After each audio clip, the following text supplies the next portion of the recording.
Hoy sabemos que la naturaleza, la conservación de la naturaleza está siendo difícil, tenemos un impacto relevante en la pérdida de la biodiversidad y esto además tiene un impacto económico por la falta de acceso a los recursos para la producción de alimentos, para nuestras propias vidas como seres humanos.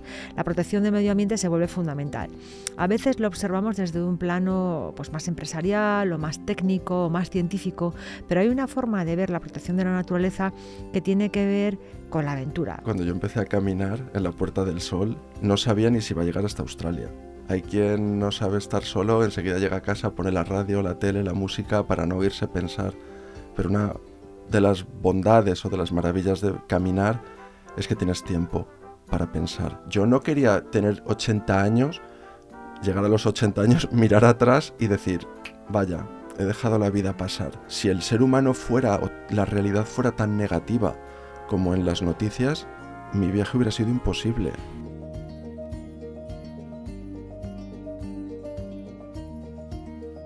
Hoy hablaremos con alguien que ha hecho de la divulgación de la protección de la naturaleza una forma de vida y que ha explorado, que ha recorrido el mundo, los 5 continentes, para traernos un mensaje de cómo conservar la naturaleza y cómo además conservar la naturaleza nos permite ser más conscientes, ser más resilientes y tener un impacto positivo en el futuro. Hoy damos la bienvenida a Nacho Deam. Bienvenido, Nacho. Hola, Mónica, un placer estar con vosotros. La verdad que me encanta tenerte aquí. Hace ya algunos años emprendiste una vuelta al mundo caminando. Has tenido muchas otras aventuras, pero esta es quizás tu primera gran aventura. ¿Cómo decides, cómo alguien decide que quiere dar la vuelta al mundo y por qué se da la vuelta al mundo? Caminando. Bueno, la idea surgió, como no podía ser de otra manera, caminando. Soy un gran amante de la naturaleza, de estar al aire libre, del trekking, de las rutas, los desafíos, pero siempre volvía a casa. Hacía una escapada de un día, una semana, posteriormente de un mes, el Camino de Santiago, la Transpirenaica, el Polo Norte, el desierto del Sáhara, pero siempre volvía a casa. Y yo soy una persona que cree que es un milagro estar vivos, que somos unos privilegiados de estar al día de hoy aquí y ahora, y que en la vida merece la pena luchar por aquello en lo que creemos. Y como persona ambiciosa dije, ¿por qué no soñar a lo grande? ¿Por qué en vez de volver a casa no dar la vuelta al mundo caminando? Y luego todas estas aventuras y estas expediciones he podido ver con mis propios ojos el estado en el que está el planeta. Pero Nacho, una pregunta por detenerme un momento aquí. Entonces, cuando tú decides dar la vuelta al mundo, ¿es algo que piensas o que te llega como inspiración? ¿Cómo ocurre ese momento en el que ves, porque tienes una visión, ¿no?, de que vas a hacer esto? Sí. ¿Eso cómo ocurre? ¿Te llega de repente o es algo que vas procesando? Bueno, es el resultado, yo creo, de una evolución, de ir haciendo caminatas por el bosque, por la montaña, de sentirme bien, de que a gusto, disfrutando pues del viento, de la evolución de las nubes, del vuelo del águila. ¿Y qué quieres más? Haciendo vivac, sí, cocinando en el fuego y decir que bien me siento. Pero claro, luego todos tenemos nuestra vida pues convencional, hay que volver a la rutina y tienes que trabajar y tienes que hacer... Porque ¿qué hacía Nacho antes de dar la vuelta al mundo? Pues muchísimas cosas. Yo estudié Publicidad y Relaciones Públicas en la Complutense y estudié un grado en Medio Ambiente. Y desde muy temprana edad, desde los 20 años... ¿Y tenías un trabajo convencional antes de dar la vuelta al mundo, digamos? Eso es. Yo trabajaba en un centro de recuperación de especies salvajes en el norte, en el Cantábrico. Trabajaba con especies heridas, pues desde jabalís, ciervos... Luego teníamos una red de varamientos de cetáceos marinos también que llegaban al mar. Los cogíamos, les practicábamos una necropsia, investigábamos la razón por la que habían fallecido. Teníamos la mayor colección del mundo de calamares gigantes, un museo, todo en Asturias, en Luarca. Y eso es a lo que yo me dedicaba, que estaba muy bien. Pero yo era muy joven. Ya tenía una parte de compromiso. Yo tenía 25 años, sí. Bueno, el compromiso lo tengo desde que soy muy pequeño. O sea, mi pasión por la aventura y mi amor por la naturaleza se la debo a mis padres. Yo desde que soy un enano me llevaban siempre a la montaña, a Sí. bañarme en los ríos, a subir a los árboles, a trepar por las rocas, a dormir en tiendas de campaña. Y yo por eso digo que es una evolución, porque Sí. desde muy pequeño es algo que yo he vivido en mi casa, soy hijo de marino, mi Sí. padre ha viajado por todo el mundo y yo he crecido rodeado por souvenirs de todo el planeta, máscaras y lanzas africanas, cuberterías de Tailandia, bandejas de Egipto, y esa ha sido mi educación extraacadémica. Ajá. En el colegio nos enseñan una cosa y la vida luego te enseña Y la otras. familia, ¿no? También es importante Efectivamente, para, ¿no?, los que eso somos es, padres, que inculcamos a nuestros hijos, ¿no? eso es, Que creen estas semillas, ¿no? Para eso poder. es. Y justo esa palabra es la correcta, semilla. Y un día caminando por la montaña se abrió una semilla en mi mente y, oye, dar la vuelta al mundo caminando, o sea, Wow, ¿no? ¿Y porque, qué sentiste cuando se abre esa semilla? Porque esa joder, pues yo, semilla, o sea, todos tenemos sueños, pero sí, los sueños, sabes que muchas veces los dejamos, como dicen, en la isla de algún día, ¿no? sí, En el mundo de los sueños. Pero a mí siempre me ha costado mucho separar quién soy de lo que hago. O sea, ajá, como vivir en una brecha. Necesito que haya una congruencia entre mis valores y mis acciones. mm. Y lo que me costó fue cerrar esa brecha. Decir, este sueño, este propósito que yo tengo en la vida, quiero hacerlo, quiero por lo menos intentarlo. Y, Porque tienes esta semilla, ¿no? Que mm, dices que brota, esto que dices, wow, mm, esto es un sueño que no quiero dejar abandonado en esta isla, sino que quiero hacerlo, tienes la visión, mm, pero luego está ese proceso de cómo te preparas, cómo das, porque primero sueñas, crees que lo totalmente. vas a conseguir Sí. y en qué punto te colocas para prepararte para hacer realidad ese sueño. En un punto de realismo absoluto. O sea, los sueños hay que aterrizarlos para hacerlos realidad. Entonces, en el momento en el que pienso, voy a dar la vuelta al mundo, quiero dar la vuelta al mundo caminando, me lleva 2 años tomar la decisión. Ah, vale, o sea que estuviste 2 años 2 años tra- procesándolo. proce- O sea, era un sueño, pero seguía con mi vida normal, mi trabajo, mis viajes, mis aficiones. Pero esa idea iba creciendo. Eso es importante, Nacho, porque a veces las personas pueden pensar que todo no es como No, no, más no. inmediato, ¿no? Ah, tengo la visión, tengo el sueño, lo ejecuto. Hay como 2 años incluso de pensar en el sueño y procesar la idea. Tú ten en cuenta que el ejercicio que tienes que hacer de renuncia, de desprendimiento, para dar la vuelta al mundo caminando es absoluto. O sea, tienes que dejar tu casa, el trabajo, la familia, tus posesiones materiales. Vas a viajar andando y no sabes ni si vas a volver, porque hay muchos peligros. Entonces, esa decisión es una decisión vital. No es un aparco mi vida, hago un paréntesis, me voy de vacaciones y luego Es vuelvo. apostarlo No, todo. no, es una apuesta al 100%. Entonces, ese ejercicio de honestidad, de decir, este soy yo, esto es lo que quiero, me va la vida en ello, y si no lo intento, siento que voy a desperdiciar la vida. Yo no quería tener 80 años, llegar a los 80 años, mirar atrás y decir, vaya, he dejado la vida pasar. La vida es un regalo que no nos van a ¿Cuántos hacer. años tenías cuando... Cuando tuve la idea, tenía 31 años, 31 años. Ujú. Me llevó 2 años tomar la decisión y 9 meses los preparativos. 9 meses. O sea, Es fíjate, ¿no? como O sea, alumbrar una vida. sí, O sí, sea, hay sí, una serie de paralelismos o de sí, coincidencias en las fechas sí. muy curiosas. ¿Y cómo te preparas? Bueno, en el momento en el que tomo la decisión, ya se vuelve casi en una obsesión. O sea, yo sueño con esto. Hay noches que me levanto, me despierto, pensando si para ir de Nepal a Bangladesh tengo que cruzar la India. Entonces me despierto de madrugada, consulto el mapa, veo que hay que pasar por la región de Darjeeling. A mí me gusta mucho escribir. Y de repente me despierto también con un texto como si hubiera estado ahí esperando a... Es A muy ver la luz. curioso. Es muy curioso esa sensación cuando te alineas de que las cosas estaban esperándote ahí. Ya.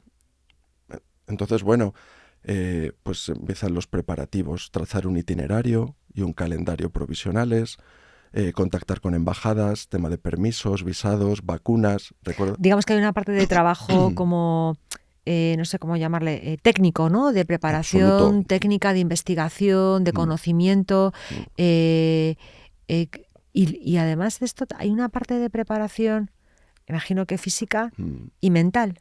totalmente. Que llevo toda la vida, este es un proyecto vital, es el sueño de una vida. Entonces, yo siempre pongo un ejemplo, ¿te acuerdas de aquellos dibujos que hacíamos de pequeños, que uníamos los puntos con una línea y salía? Pues yo a lo largo de mi vida he vivido en muchos sitios, nací en Málaga, pero he vivido en Asturias, he vivido en Zaragoza, he vivido en Madrid, me independicé con 20 años, he vivido en muchos sitios. ¿Qué has estudiado? Tus amistades, tus aficiones. Había hecho muchas cosas, pero no tenían mucho sentido unas con otras, eran como un poco inconexas, ¿no? Ujú. Y dar la vuelta al mundo caminando era un proyecto tan personal que de repente fue esa línea que unió todos los puntos y dio sentido al cuadro completo. Jo, a mí me emociona mucho cuando oigo esto, porque además creo que puede ser muy interesante para mucha gente, ¿no? Porque a veces las personas hacen cosas, Mm, ¿no? Que pueden parecer que están aisladas, ¿no? Pero escuchándote es como si haces lo que sientes que mm, tienes que hacer, ¿no? En cada momento, con esa coherencia de la mm, que tú hablabas, mm. hay un momento en que esos puntos se conectan, ¿no? O sea, que a lo mejor no, o sea, es cómo preocuparnos y cómo trabajar con coherencia en cada momento, desde las, ¿no? las amistades, las personas de las que nos rodeamos, lo que Mm, leemos, en lo que trabajamos, y luego llega ese punto, ¿no? Como para ti, que mm. todos los puntos se unen Sí, para dar sentido a este proyecto. ese es el resultado de un proceso largo de muchos años de búsqueda, de cambio, de transformación. Yo, como digo, me independicé muy joven, a los 20 años, joven en el mundo occidental, primer Sí, mundo, ¿no?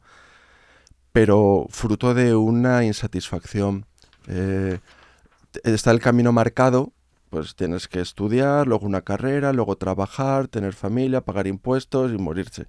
Y a mí eso de una manera me chirriaba. O sea, me, no me acababa de convencer que la vida tuviera que ser algo. Entonces, hay una visión poética, una visión romántica en este camino.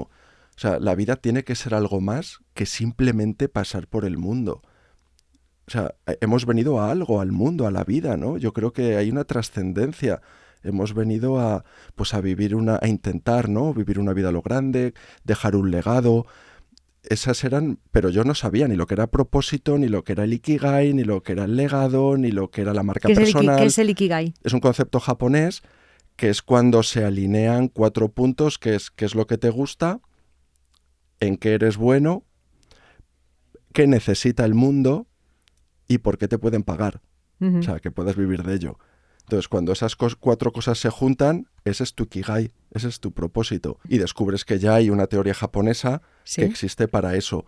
O puse en práctica una serie de habilidades, la resiliencia, el trabajo en equipo, la gestión de la incertidumbre, sin saber qué eran, porque sí. están en nuestro ADN, está en nuestra naturaleza. Son millones de años de evolución en las que hemos vivido en entornos hostiles y hemos estado adentrándonos en territorios completamente inexplorados. Entonces, está en nuestra naturaleza. Tú cuando dices que te preparas, ¿no? Estos 9 meses, te preparas con la parte que dices de investigación, Mm, entrenamiento físico, no sé si hay algún tipo de entrenamiento mental. Y has hablado ahora también del equipo, ¿no? De mm, las personas de las que te rodeas para preparar el proyecto. O sea, que no hacemos, incluso esto que puede parecer algo que lo mm, haces tú solo, mm. también te has apoyado en otras personas. Sí, sí. Bueno, a nivel profesional tiene un equipo pequeño, pero muy potente, muy valioso, sobre todo en temas de comunicación. Una jefa de prensa, un community manager para redes sociales, la web. Claro, yo tenía mis 2 emails, uno profesional y otro personal. De repente pasé a tener YouTube, Instagram, Facebook, Pero eso era cuando Twitter. terminaste la expedición, pero Eh, cuando no, no, al empezaste, empezar, al al empezar ya empezar. empezaste a tener todo, Sí, sí, sí, porque hemos hablado del reto personal, sí. pero yo quería darle una trascendencia, yo quería que Ah, sirviera para algo más allá de mi propio proyecto. Y ahí es cuando entra el propósito. O sea, ajá. yo decidí dedicar esta expedición para lanzar un mensaje de conservación del medio ambiente. Ujú. Vas a viajar andando, es la mejor manera de ver el estado en el que están los ecosistemas que recorres, y va a vivir en primera persona cómo están pues, las selvas de Indonesia, el desierto de Atacama en Chile, la contaminación por plásticos, y va a verlo de primera mano. Entonces, cuando tienes algo que contar, tiene que haber alguien que lo escuche. Claro. Y en ese momento es cuando entra pues toda la parte de comunicación. Claro, está muy bien porque una parte muy interesante de tu proyecto es cómo conviertes además ese propósito personal en algo que puede tener un impacto, un impacto en el futuro, ¿no? Como se llama este podcast, y buscas además cómo amplificarlo y cómo profesionalizarlo, ¿no? Porque esta parte que dices del Ikigai, ¿no? Cómo convertir nuestros propósitos en proyectos también profesionales, que es algo que has hecho tú, ¿no? Has trabajado en tu... O sea, a partir de esta idea y de esta conexión y esta coherencia, también has trabajado en convertirlo en un proyecto profesional, ¿no? Que además te ha llevado a toda esta etapa después que ha venido en tu vida, ¿no? Dedicándote 100% de tu tiempo a este proyecto. Eso es. A ver, yo tengo que confesarte, Mónica, que cuando yo empecé a caminar en la Puerta del Sol, el 21 de marzo de 2013, con mi carrito, no sabía ni si iba a llegar hasta Australia. Tenías un poquito de duda. Yo tenía la visión, pero luego hay que... Pero ¿cómo te entrenas físicamente? La... O sea, para poder caminar, porque o sea, sí. yo no sé mucho, seguramente mucha gente que nos escucha también ha caminado, también ha caminado muchos kilómetros, muchos días seguidos, pero cuando has caminado mucho, ¿no? O cuando piensas en caminar, porque ¿cuántos días has caminado en este viaje? 3 años. 1095 días. 1095 días. Cuando pensamos en caminar 1095 días, ¿cómo se prepara una persona físicamente para caminar más de 1000 días seguidos? Sí. Bueno, yo llevaba ya muchos años caminando. Sí. O sea, ya había hecho muchas rutas por la montaña y más o menos sabía lo que era caminar. Bueno, una mochila de 15, 10, 20 kilos, depende. Pero claro, una cosa es hacer una ruta de unas semanas y otra es liarte la manta a la cabeza y darte la vuelta al mundo caminando, en la que vas a cruzar ecosistemas muy diferentes de condiciones, de temperatura, de humedad, de altitud, de gastronomía. No vas a dormir en una cama en tu casa con una nevera y una ducha. Tienes que racionar tu comida, dormir en el suelo de una tienda de campaña, ducharte con agua fría cuando hay agua. O sea, hay que decir que hay una serie de condiciones que son muy importantes. Entonces, como es un proyecto tan largo, de tantos años, sobre el propio camino vas... es que muchas veces queremos tener ya todo claro antes de empezar. Y no, hay que emprender, hay que lanzarse y el propio camino, como decía Machado, caminante no hay camino, se hace camino al andar. Claro, es muy importante esa responsabilidad de prepararse que has tenido tú y luego saber que prepararse, tener la visión y hay incertidumbres, ¿no? No sé si todos los que nos escuchan, bueno, yo por supuesto recomiendo que escuchen tus conferencias, que vean tu página web, tus vídeos en YouTube, que lean tu último libro, que luego hablaremos de él también. No sé si todos saben que tú te ibas además con un carrito, ¿no? Sí. Es decir, que tú planificaste muy bien qué herramientas o qué recursos podías necesitar para esa aventura, ¿no? Totalmente. Porque eso es algo nuevo. Tú habías caminado mucho, pero esto de ir con un carrito, totalmente. Esta idea, ¿cómo la preparas o cómo te llega? Claro, bueno, pues estudiando el itinerario ves que hay regiones del planeta que son muy áridas, son desierto. En Irán, Australia, Chile. Y por experiencia sé que en una mochila más de 20 kilos es mucho peso. Y claro, yo estoy estudiando el itinerario y veo que voy a tener que llevar 40, 50, 60 kilos solo de agua para sobrevivir. Yo he caminado hasta con 80 kilos de peso encima. 50 en el carro y 30 en una mochila. 80 kilos, que es como llevar una persona encima. Digamos, en tramos de hasta 400 kilómetros sin nada. O sea, desierto puro. Ni ves, ni hablas con nadie, no hay tiendas, no hay supermercados, no hay casas, no hay un camping, no hay nada. Bueno, no hay nada de civilización, hay muchas cosas. ¿Cómo es esa soledad de tantos kilómetros, con el esfuerzo físico, con esa visión de, ¿no?, de lo que quieres hacer, esa soledad, ¿no? De esos tantos kilómetros? Es maravillosa, yo lo llevo bien, sí. La soledad física, no estás solo, porque estás contigo mismo. Eso es muy importante. Eso es muy importante. Hay quien no sabe estar solo, enseguida llega a casa, pone la radio, la tele, la música para no oírse pensar. Pero una de las bondades o de las maravillas de caminar es que tienes tiempo para pensar. Y quizás las personas huyen en el mundo actual, ¿no? En el día a día, pueden estar huyendo de esa soledad, que en realidad una soledad que puede ser en una ciudad, en en tu casa, con tu familia? O sea, huimos de estar solos. Yo creo que sí, creo que el silencio y la soledad son es una medicina, porque tienes tiempo para escucharte. Obviamente vas a tener que enfrentar pues, conflictos sin resolver, vas a pensar sobre tu pasado, qué cosas has hecho bien, cuáles no, en qué punto estás actualmente y qué quieres de tu futuro, de tu vida. Cuidarse uno primero, ¿no? Y escucharse. Fíjate, esto me lleva un poco a pensar también en la velocidad, ¿no? Mm, La velocidad que llevamos habitualmente en las vidas mm. que tenemos, y en la velocidad, ¿no? De tus 1000 días caminando, que has caminado, bueno, al ritmo que se puede caminar cuando caminas tantos kilómetros diarios, ¿no? Entonces, Sí. como esa diferente velocidad Mm.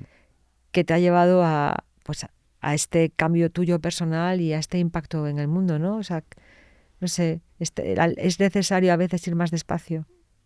Yo creo que sí. No solo ir despacio, que son 5 kilómetros por hora. Bueno, alguna vez me han asaltado con machetes y he ido un poco más deprisa.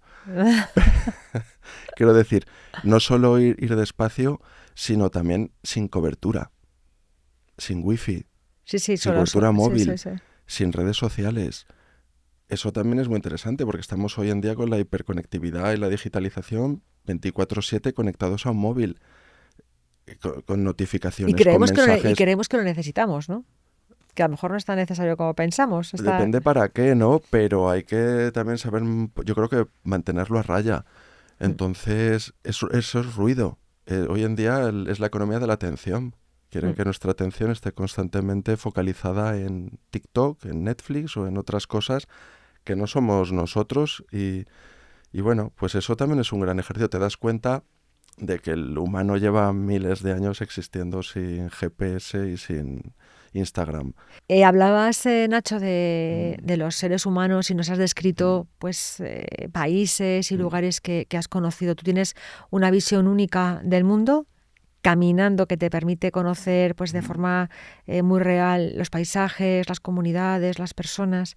Y con esta visión que tienes, ¿qué crees que nos une a todos los seres humanos, independientemente, ¿no? de Mm. dónde estamos, de dónde venimos, de quiénes somos? ¿Qué nos une? Cuando viajas caminando tienes una experiencia completamente diferente a viajar rápido o en avión.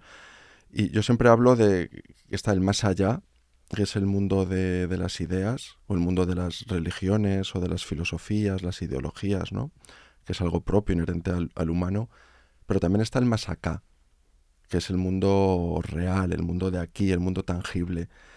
He atravesado países musulmanes, hindúes, budistas, cristianos. He vivido con indígenas, con esquimales, con aborígenes, con sipivos. Hay diferencias, obviamente, pero he encontrado una materia común y es que todos necesitamos comer, beber, estar seguros, disfrutar en compañía de los nuestros y ser felices. Y eso es algo que da igual tu color de piel, tu altura, los rasgos de tus ojos o tu procedencia.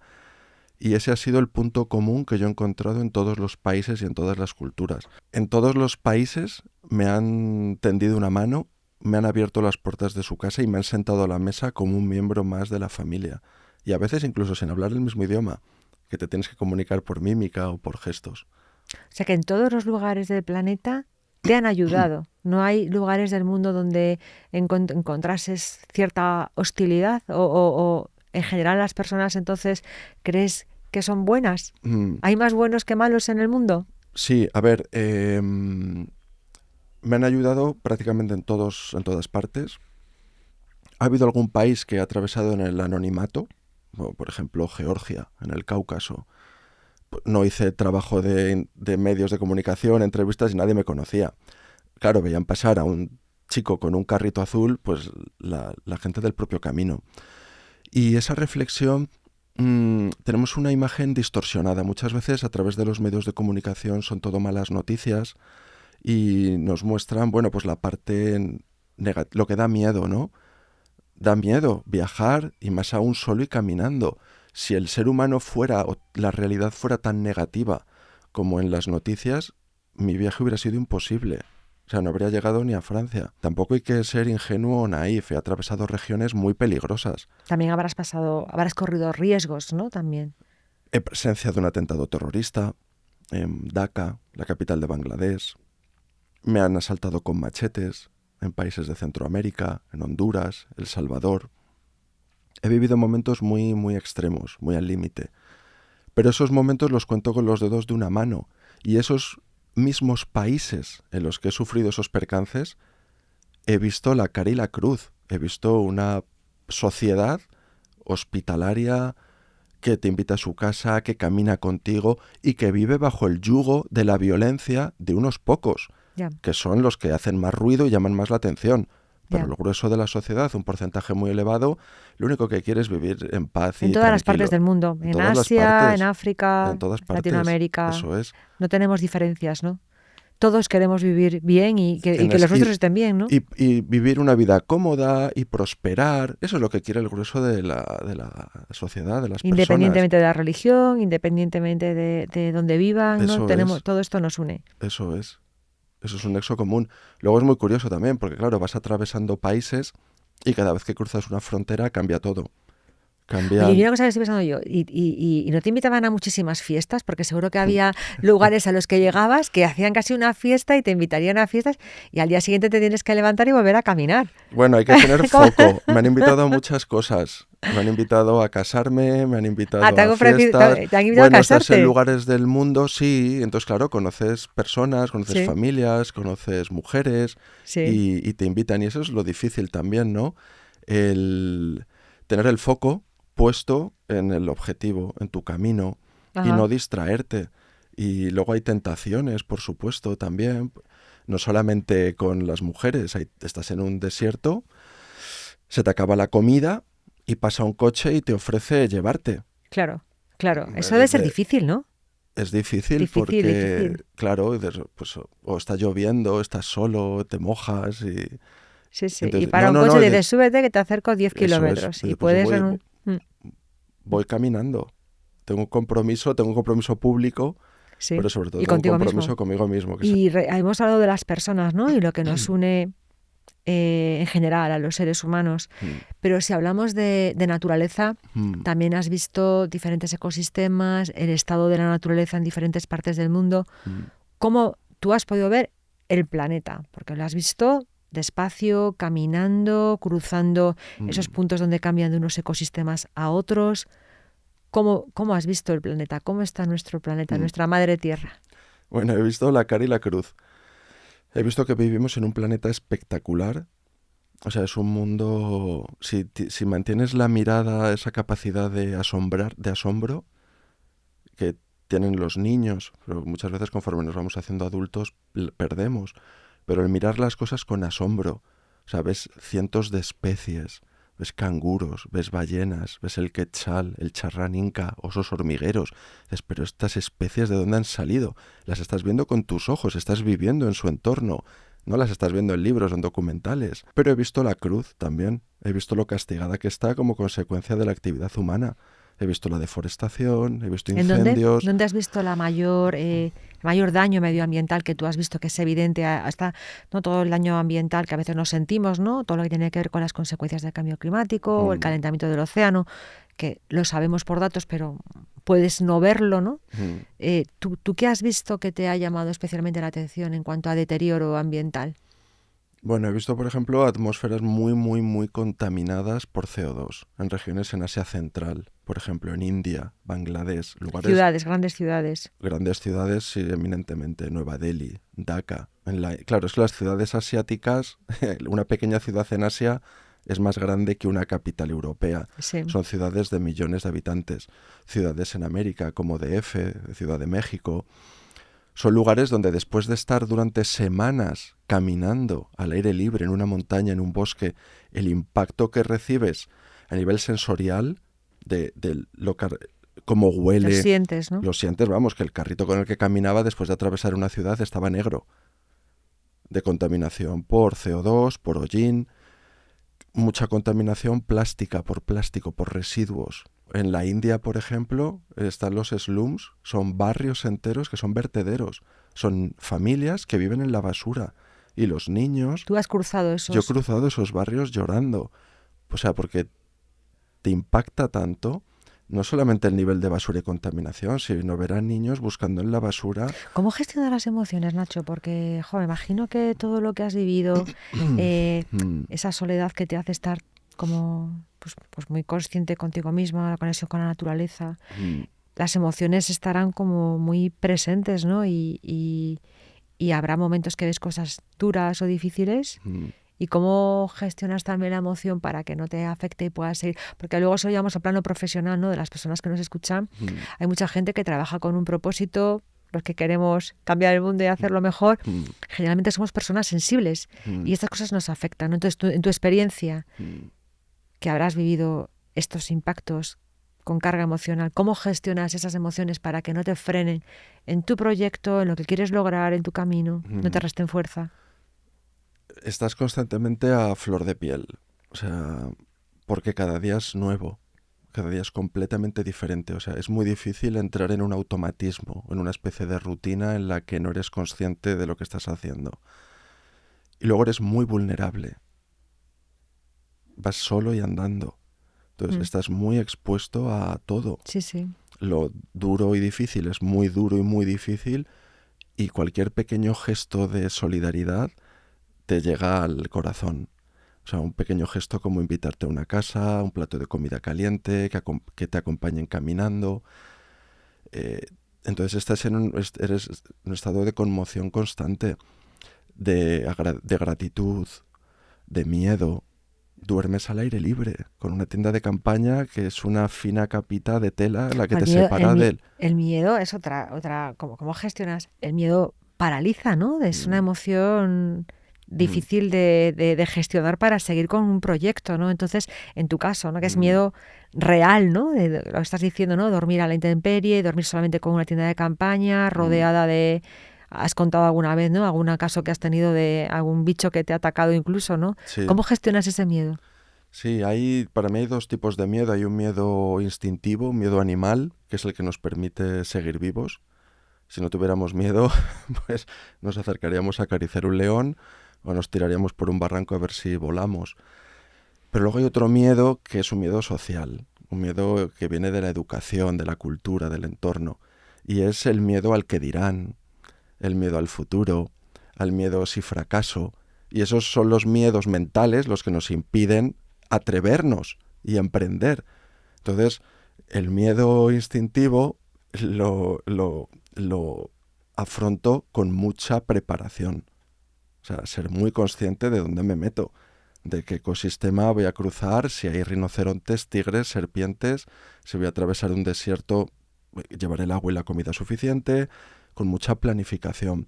Y el miedo mental, o los miedos culturales, pues echándole valor y aprendiendo a convivir con ello. Has dicho una cosa que creo que muchas personas no hacen o no hacemos, que es el autorreconocimiento, ¿no? O Mm, sea, también, oye, cuando te has esforzado, te has preparado y lo has hecho bien, sí, eso que dices tú, bueno, venga, viene otro día, pero ayer lo hice bien. Ese sí. reconocimiento es importante porque a veces, ¿no? Las personas que trabajamos con este propósito, tratando Mm, de contribuir, estando al servicio, mm, estamos en la exigencia y en hacer más, mm, y a veces se nos olvida ese reconocimiento que tú dices, y también es mm. importante, ¿no? Es importante, sí. El otro día hablaba con un amigo, bueno, sobre cosas, ¿no? Para quitarnos, ¿no? Pues que yo me quitaría el reloj para no ser consciente del tiempo. Pues yo el móvil para no estar conectado. Pues yo el espejo, ¿no? Porque no necesito que un espejo me refleje imagen. Yo ya sé qué autoimagen tengo de mí mismo y qué imagen proyecto a través de mis acciones, ¿no? Entonces es importante reconocerse, reconocer lo que uno hace y tener también cuidado con el ego y la vanidad, Sí. porque es muy fácil caer en ese tipo bueno, pues de actitudes, ¿no? De creerte mejor que los demás. Entonces está bien reconocer lo que uno hace, celebrárselo, es decir, dar gracias, pero también darse gracias a uno mismo, ¿no? Pero yo creo que en tu caso, y esta expedición que has hecho, Mm, que nació con esta voluntad también de divulgación mm, ambiental y el trabajo que haces, quizás hace que tener este propósito estás más en el servicio y en contribuir que en esa parte del ego, ¿no? Esta expedición, si no tuviese esa voluntad detrás, pues serías pues como otros ¿cómo se dice la palabra? Sí, explorador, Exploradores, ¿no? expedicionarios o... Que bueno, no digo que ellos tengan su ego más elevado, ¿no? Pero están más como solamente en la parte del logro, del reto físico, ¿no? Y la hazaña, que la contribución, ¿no? Y tú, aunque nos cuentas cómo ha sido tu experiencia, ¿no? Ese ego, no sé si este propósito, esta voluntad de servicio hace que el ego se gestione de otra forma manera, diferente. sí, en vez de desde el ego, desde el alma. O sea, en vez desde el afán de reconocimiento, desde la vocación de servicio. En vez de qué puedo obtener, qué puedo dar. Así es como lo vives. Estábamos hablando antes de lo que has visto. Ahí nos contabas, o sea, me contabas toda la parte de las personas y también de los sitios que has visto contaminados. Pero ¿cuál es el lugar más maravilloso del mundo? ¿Qué lugares te han impactado más? Pues a ver, me vienen, por ejemplo, 3 lugares así a bote Sí, pronto. El primero, los cielos estrellados del desierto de Atacama. sí, En ningún lugar del planeta he visto tantos millones de estrellas. De hecho, en ese desierto, en el norte de Chile, están varios de los observatorios más importantes del mundo, como el del Paranal o el de la Silla. Entonces, claro, cuando cruzas un desierto caminando, se hace de noche, pones tu tienda de campaña y la primera noche que abrí la puerta de la tienda y me asomé, me tuve que volver a meter. Te corta la respiración, o sea, de repente es un cielo que pesa. Ves la Vía Láctea, ves satélites, estrellas fugaces. Tienes de repente como una visión del universo más allá y de la que estamos muy desconectados también por la contaminación lumínica. En las no somos ciudades conscientes de no tener somos estrellas, ¿no? en absoluto. Vamos, tampoco te tienes que ir a Chile, vete a Canarias o a un campo por ahí perdido de España, ¿no? No sé, en Soria o en... Y eso es fabuloso, o sea, eso es maravilloso. Otro escenario, otro paisaje en las selvas de Mindo, en Ecuador. Dormir en una selva es muy difícil por la algarabía que hay. O sea, hay una cantidad de jaleo de insectos, de ranas, de pájaros, de monos, que dan ganas de decir, callaos un poco, abrir la puerta de la tienda y ver toda la selva iluminada con miles de luciérnagas, de lucecitas verdes. O sea, son espectáculos fantásticos. O estar en el estrecho de Bering, sobre el círculo polar ártico, allí en Alaska, eh, y ver auroras boreales. O sea, yo el primer día que vi una aurora boreal dije, ya me puedo morir en paz. Es un espectáculo precioso. Sí, es increíble, ¿no? Los espectáculos que nos puede dar la naturaleza y qué poco... Yo a veces lo pienso, ¿no? Cuando veo la puesta de sol cada día, ¿no? Eso es. Es como un espectáculo y dices, qué desconectados estamos de Mm. esta maravilla que tenemos cada día. Cada día 2 veces. Sí, Cada sí. día, efectivamente. Y a Sí. veces nos desconectamos de esa energía, ¿no? De la Eso es muy naturaleza. interesante porque cuando viajas caminando vas con los ritmos del sol. Mm. No tienes luz eléctrica. Entonces, el Más sol, integrado en la naturaleza. totalmente, el sol sale al alba, empieza a clarear, todavía no ha salido y tú ya te despiertas. Son las 5 o 6 de la mañana, recoges, preparas las cosas y empiezas a caminar. Y todavía el mundo no se ha despertado y tú ya estás caminando y empiezas a escuchar el canto de los primeros pájaros, los primeros rayos de luz del sol y cómo te vas mimetizando o fundiendo con los ritmos de la naturaleza. Del mismo modo que al atardecer, cuando el sol se empieza a esconder, tú ya vas buscando un lugar donde pasar la noche, de un lugar seguro. Y tu cuerpo se va como integrando en estos ritmos y también por el lugar por el que pasas. Entonces vas como tú, casi como que Mm, el Nacho que va caminando mm, en función de la época del año, en función del lugar, es todo, como distinto. Estás como... todo. Es bestial esa capacidad de adaptación que tenemos. Vas rebasando esos paisajes, usos horarios, porque conforme vas dando la vuelta al planeta, va cambiando la hora. Eh, comidas, el color de la tierra. En Australia la tierra es roja, es un ocre, un rojo ocre. Los olores también de las plantas, de las flores, de la estación. Entonces, tu cuerpo está constantemente adaptándose y fundiéndose con el entorno y tienes que aprender esas habilidades de adaptación a ese medio. Bueno, hablamos mucho ahora de resiliencia, ¿no? La resiliencia, ¿no? Con los cambios que tenemos tan rápidos y ser resilientes. Esto que nos estás contando es ser resiliente, ¿no? Y cómo tú has creado esta capacidad, has sido resiliente y has aprendido a ser resiliente. ¿Cómo podemos trabajarla o cuidar la resiliencia? ¿Qué aprendizajes te llevas tú que podemos aplicar en nuestras vidas personales y profesionales? Sí, bueno, yo no he creado la resiliencia, y la resiliencia la tenemos todos en nuestra naturaleza. ¿Pero la podemos desarrollar más? La podemos desarrollar, la podemos poner en práctica, porque ya la tenemos. ¿Qué ocurre? Que tienes que ponerte en las circunstancias propicias para practicar esa habilidad. Se habla mucho de la zona de confort. En la zona de confort, pues realmente hay pocas habilidades tienes que poner porque es tu comodidad, hay pocos desafíos, pero saliendo de ella es cuando vienen los desafíos. Por eso a mí me gusta mucho el estoicismo, que es ponerte voluntariamente en situaciones adversas para que cuando la vida te las presente, tú ya estés preparado. Entonces, esa es una manera de A la gente practicarla no le gusta hacer eso, yo creo. ¿Tú crees que a la gente le gusta hacer esto? a distintos grados. A ver, yo me encontré de la situación de, oye Nacho, sí, pero que no llueva. Sí, pero que la montaña no sea muy alta. Entonces, adaptas obviamente, al nivel y las necesidades de cada uno. Es una evolución gradual. Sí, es como hay que prepararse, ¿no? Tú nos lo has dicho antes, al final, cuando estamos preparados para afrontar un reto, lo afrontamos mejor. Quizás ahora sí que es verdad que con circunstancias muy cambiantes que hay, a veces no sabemos para lo que nos tenemos que preparar, ¿no? Hay como una incertidumbre. Si sabes que viene una cuesta arriba, si sabes que no vas a tener agua, a lo mejor te puedes preparar, pero ¿cómo te preparas para lo que no sabes que va a venir? O sea, tienes que tener alguna cualidad de aceptación a lo mejor o de... Tienes que tener un liderazgo versátil. Tienes que ser una persona flexible, estar en un constante aprendizaje, que ese modelo ya antiguo de estudio una carrera y ya tengo un trabajo de por vida, no, ahora tienes que estar constantemente formándote y hay que estar preparado para distintos escenarios y por eso es muy importante también tener una visión global que te da viajar alrededor del mundo, pero también estudiar, ¿no? E investigar. Yo te pongo un ejemplo muy práctico para entenderlo. En el 2020 todos tuvimos la pandemia, ¿no? El COVID, que estaba en China. Al poco tiempo estaba en Italia. Yo en ese año fui padre y mi mujer estaba embarazada, salía de cuentas en abril. En marzo, ya viendo el panorama que había en los hospitales, le planteé, digo, vivíamos en Madrid, digo, vamos a hacer un movimiento, vamos a movernos a un pueblito pequeñito en el norte, en Asturias, porque viendo cómo va evolucionando todo esto, me parece a mí que de aquí a nada nos van a confinar y, bueno, pues va a ser mucho más difícil la situación.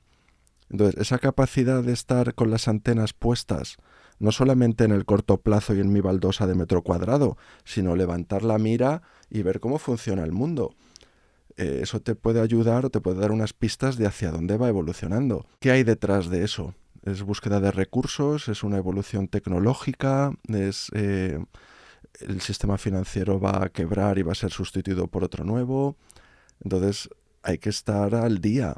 Y si tuviésemos un poco en base a tu experiencia, cómo hacemos un paralelismo, se puede hacer este paralelismo de tus aventuras y el mundo profesional, ¿qué recomendaciones darías a alguien que quiere trabajar desde propósito, que quiere contribuir a un mundo mejor, que se inspira a ti? ¿Qué lecciones o qué consejos podrías dar? Bueno, yo hablo siempre desde la propia experiencia, lo que yo he transitado, no a un nivel teórico, sino mi propia experiencia.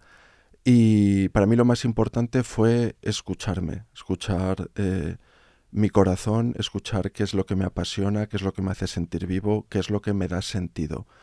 Propósito al final te marca un sentido, te marca una dirección, un rumbo. Y eso, si no te escuchas a ti mismo, y luego no puedes estar desconectado de la realidad, tienes también que escuchar o saber qué puedes aportar, cuál es el valor que puedes aportar al mundo. Muchas veces tú crees que tienes ideas fantásticas, pero luego las pones, las sacas y no tienen ningún éxito, ¿no? Entonces hay que saber también ponerse en lugar de las necesidades de las personas, Para contribuir para desde... efectivamente desde el propósito. ¿Y tú crees que podemos cambiar nuestra relación con lo desconocido, con la aventura? ¿Tenemos que cambiar nuestra relación con la Hay- aventura?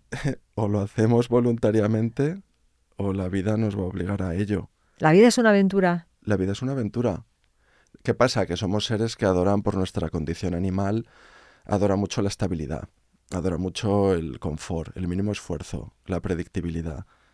Pero el mundo es incierto. Entonces, ¿qué ocurre? Que tenemos dos actitudes, afrontar la incertidumbre de brazos cruzados, viendo cómo la vida nos pasa por encima, con los esques, las quejas y los ayes, o al revés, afrontar la incertidumbre como una oportunidad. La incertidumbre está llena de oportunidades, porque cuando el presente es estable, el futuro es muy predecible. Y después será una continuación de donde estoy ahora. Pero cuando el presente es tan cambiante, el futuro es incierto. Pero eso encierra una oportunidad y es que puedes jugar un papel activo para escribirlo. Y además, fíjate, antes hablábamos, ¿no?, de esta conversación. No es casualidad la gran renuncia. Hay muchas personas que están renunciando, y hablo de CEOs ejecutivos, a su puesto cómodo, seguro y estable por emprender algo que les dé sentido, que les llene y que con el que aportar al mundo. Ya no estamos solos. Ese es un problema de los emprendedores, ¿no? De que dices, joder, es que estoy solo, voy contra corriente, soy como un salmón. No, cada vez el ecosistema es mayor y eso es alentador. Si piensas en los jóvenes, cómo están los jóvenes ahora, los desafíos que afrontan y cómo pueden contribuir y vivir esta aventura para ser felices, ¿qué dirías? ¿Qué dirías a los jóvenes? Pues yo siempre pienso en la juventud. Los jóvenes de edad, porque jóvenes de espíritu también somos nosotros y ya vamos cumpliendo años, ¿no? Pero siempre pienso en los jóvenes. De hecho, parte de mi actividad profesional y mis expediciones las pongo también al servicio de la juventud.